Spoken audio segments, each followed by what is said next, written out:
नमस्कार दर्शक, आप देख रहे हैं जयगांव मिरर्स। प्रस्तुत है आज के मुख्य समाचार। Rapid headlines news.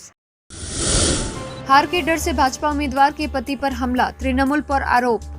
मालदा के मानिकचक थाना क्षेत्र के मोहना इलाके में पराजय के डर से तृणमूल ने कथित तौर पर बीजेपी के अल्पसंख्यक उम्मीदवार के पति पर हमला कर दिया। हमले का आरोप स्थानीय तृणमूल उम्मीदवार सलमा सुल्ताना के पति और उनके समर्थकों पर लगाया जा रहा है। घायल भाजपा प्रत्याशी के पति शेख रेजा उल हक का मालदा मेडिकल कॉलेज अस्पताल में इलाज चल रहा है। उनकी पत्नी समीना खातून मोहना बूथ नंबर 138 से बीजेपी की उम्मीदवार है। भाजपा उम्मीदवार सुनील सोरेन पर हमला, घरवाले भी जख्मी। झारग्राम जिले के गोपी वल्लभपुर 2 ब्लॉक के तपसिया इलाके के अंधारिया बूथ नंबर 35 में बीजेपी उम्मीदवार सुनील सोरेन पर कथित तौर पर तृणमूल कांग्रेस ने हमला कर दिया। बीजेपी प्रत्याशी सुनील सोरेन को बचाने की कोशिश में सुनील सोरेन की बड़ी बहन बेजो सोरेन पर भी हमला किया गया। उनके सर पर 4 टांके लगाए गए हैं। इसके अलावा इस घटना में बकुल मुर्मू और साधु मुर्मू भी जख्मी हुए। झारग्राम लोकसभा से भाजपा सांसद कुंवर हेम्ब्रम गोपी वल्लभपुर के तपसिया ग्रामीण अस्पताल पहुंचकर उनका हालचाल जाना। सिलीगुड़ी में घर के सामने व्यवसायी का अपहरण, पूरे शहर में अलर्ट। सिलीगुड़ी में व्यवसायी के अपहरण की खबर से सनसनी फैल गई है। व्यवसायी का नाम प्रभाकर सिंह है। आरोपी की शनिवार सुबह 6 बजे चंपासरी इलाके में घर के सामने से शख्स का अपहरण कर लिया गया। एक स्थानीय महिला चाय विक्रेता ने बताया कि एक कार में 3 लोग इलाके में आए थे। फिर जब व्यवसायी की अपहरण करने की कोशिश की तो महिला चिल्लाने लगी। वह चिल्लाई तो बदमाशों ने व्यवसायी के सिर पर बंदूक रख दी। इसके बाद जब महिला वहां से भागी तो बदमाशों ने व्यापारी का अपहरण कर लिया। महिला ने व्यापारी के घर में जाकर पूरी बात बताई। प्रधान नगर थाने में लिखित शिकायत दर्ज कराई जा चुकी है।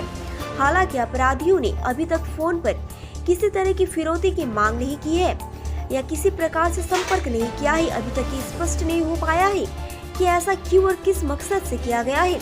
पूरे शहर में अलर्ट जारी कर दिया गया है। पुलिस उस शख्स की तलाश में जुट चुकी है। रिजॉर्ट में विशालकाय अजगर बरामद। उत्तर बंगाल में इन दिनों जंगली जानवरों के प्रजनन का समय चल रहा है। जंगलों में पर्यटकों की आवाजाही पर पाबंदी है। ऐसे में एक खाली रिजॉर्ट में स्थानीय लोगों ने एक विशालकाय अजगर देखा। मेटेली ब्लॉक के दक्षिण धूपझोड़ा के जंगलों के पास शुक्रवार सुबह एक खाली रिजॉर्ट में स्थानीय लोगों ने विशालकाय अजगर देखा। इसकी सूचना तत्काल रिजॉर्ट से सटे वन विभाग के धूपझोड़ा बीट कार्यालय को दी गई। वनकर्मी मौके पर पहुंचकर स्थानीय लोगों की मदद से अजगर को बरामद किए। बताया जा रहा है कि अजगर करीब 14 फीट लंबा है। अजगर के स्वास्थ्य परीक्षण के बाद शारीरिक रूप से स्वस्थ होने पर उसे गोरुमारा जंगल में छोड़ दिया गया। 26 जून कुचबिहार में होगी मुख्यमंत्री की जनसभा, तैयारियां जोरों पर। पंचायत चुनाव को देखते हुए तृणमूल कांग्रेस ने अभी से ही जोर शोर से प्रचार अभियान शुरू कर दिया है। बिजली मंत्री अरूप विश्वास, बाबुल सुप्रिया, देवागंसु समेत कई तृणमूल नेता कई दिनों से चुनाव प्रचार कर रहे हैं। इस बीच मुख्यमंत्री ममता बनर्जी चुनाव प्रचार के लिए कुचबिहार आ रही है। 26 जून को कुचबिहार के चंदामारी प्राणनाथ हाई स्कूल के मैदान में उनकी एक सार्वजनिक बैठक है। तैयारियां शुरू हो चुकी है। एक तरफ पंचायत चुनाव और दूसरी तरफ आगामी लोकसभा चुनाव के लिए जमीन तैयार करने में जुटी है तृणमूल कांग्रेस। पार्टी सूत्रों के मुताबिक मुख्यमंत्री ममता बनर्जी सुबह 11 बजे जनसभा को संबोधित करने वाली है। तृणमूल कांग्रेस का दावा है कि इस रैली में हजारों की संख्या में लोग जुटेंगे। फिलहाल मुख्यमंत्री ममता बनर्जी कुचबिहार जिले में एक सार्वजनिक बैठक करने वाली है। वह हेलीकॉप्टर से सीधे चंदामारी जनसभा स्थल पहुंचेंगी। पंचायत चुनाव के लिए सेंट्रल फोर्स की एक कंपनी जलपाईगुड़ी पहुंची। कल से होगा रूट मार्च।